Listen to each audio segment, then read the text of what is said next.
If you've ever wondered what ingredients will stop the melanin production in your skin or slow it down greatly, then this video is definitely for you. These are 3 ingredients that you can use every day. Obviously, if you bundle these, it's going to be even stronger than if you're just using one at a time. Each will do something different. Basically, in the setup of our skin making melanin, so it is important that you do kind of use more than one. With most skin lightening lotions and serums, I'm finding the more research and the more DIY projects that I do, that you really need to use a few of them at a time. You know, you really have to like mix them together to get the most out of it. Patreon has a lot of DIY skin lightening serums, lotions, even like vitamin C serums that you can make at home that are cheaper. I also have stuff on there like what alcohol you can drink while on glutathione that's not going to deplete all your stores. Entire just supplement protocols of like dosages if you want to start your glutathione journey, and what you would be taking, what does what, how long should you take it, what topicals to use for those that are getting started, homemade electrolyte drinks to boost glutathione. Just there's so much information on there, so definitely check out all of that. Getting started with the list, number 1 is niacinamide, vitamin B3. Again, this is something that you want to pair with another agent to get the most lightening. So niacinamide is going to work by basically inhibiting the melasome transfer from melanocytes to your skin cells. So this is a part, there's a few different steps in basically melanin production. So these will tackle basically multiple steps to get you the most coverage basically. When you're using niacinamide, you definitely want to use like a 2 to 5%. You don't need to use something crazy. Also keep in mind that you're going to be pairing this with other skin lightening agents. So it's going to be strong. One of the bonuses with using niacinamide is that it's an anti-inflammatory and it's going to strengthen your skin barrier. I recommend this to so many people, especially people who have thinner skin. You're gonna need this when you're on a skin lightening journey. You do need to build up your skin. Usually people use collagen. MSM helps build up your skin, because if it gets too weak, if it gets too fragile, that's when you have issues like stretch marks. That's when you have issues like hyperpigmentation.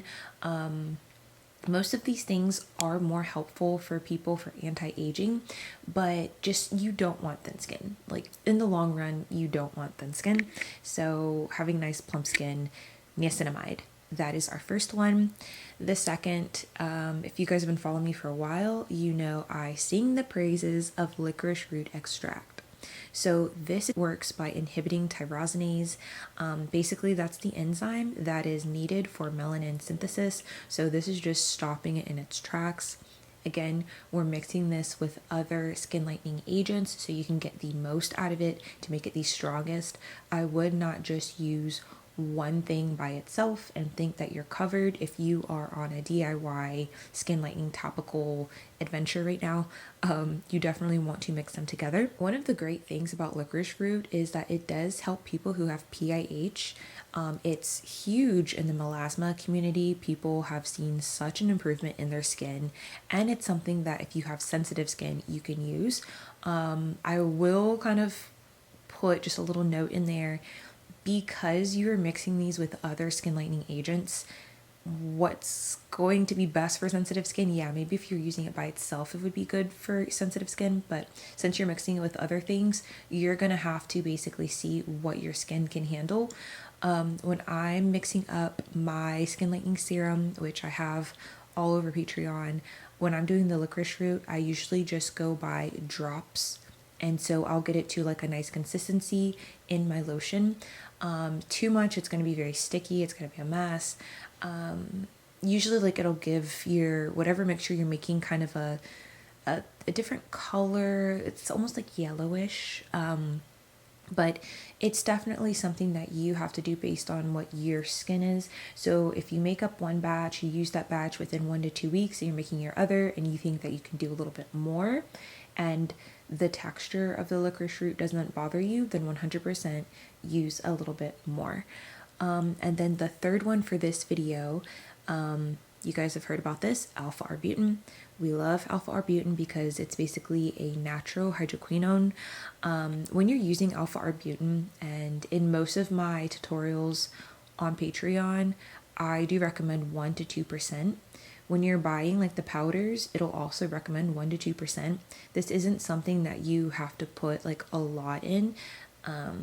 You really don't want to have uneven skin lightening.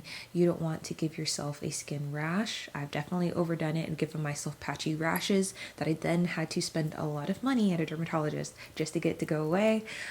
My day ones will know exactly when that happened. But yeah, 1 to 2% is all you need. Again, this is a combination lotion.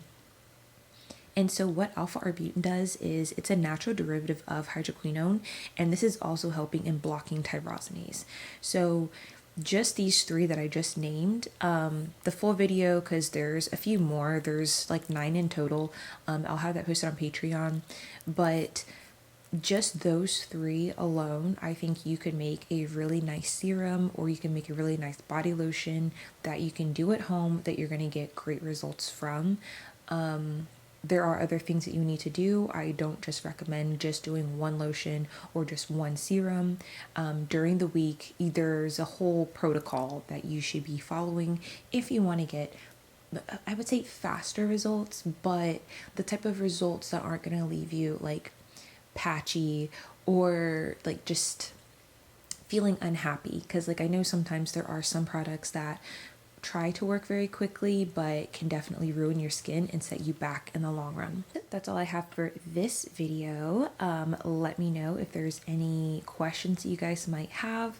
There are more ingredients, but I'm going to talk about that on Patreon, but I will see you guys in the next video.